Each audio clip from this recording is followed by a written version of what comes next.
17 வயசில் கல்யாணம் பண்ணாங்க நம்ம அப்பாக்கெல்லாம். 25 வயசில் கல்யாணம் பண்ணாங்க. ரைட்டா? இங்கே நிறைய பேர் உங்கள் அப்பாவுக்கு 27 வயசு 26 வயசுலேயே இருக்கப்போ பிறந்தவங்களாம் நிறைய பேர் இருப்பீங்க.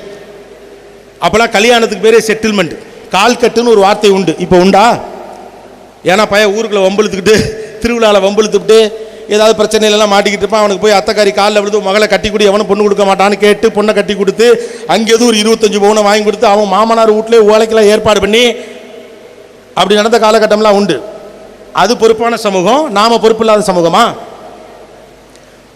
மினிமம் ஒரு யூஜி முடிஞ்சா ஒரு பிஜி, அதுக்கப்புறம் கஷ்டப்பட்டு 3 மாதமோ 3-6 மாதமோ கஷ்டப்பட்டு தேடி ஒரு வேலையை பிடிச்சி அதுக்கப்புறம் 3 வருஷத்துக்குள்ளே அப்பா வாங்கின கடனை அடைச்சி அக்காவுக்கு கல்யாணம் பண்ணி அம்மாவுக்கு மருத்துவ செலவு பார்த்து ஊரில் இருக்கக்கூடிய வீட்டை மாற்றி கட்டி 30 வயசுக்கு அப்புறம் ஒரு பொண்ணை வச்சு காப்பாற்ற முடியுமான்னு லைஃப்பில் எல்லாத்தையும் செட்டில் பண்ணிட்டு 32 வயசுல தான் அன்னைக்கு ஒருத்தர் கல்யாணம் பண்ணிக்கிறான்.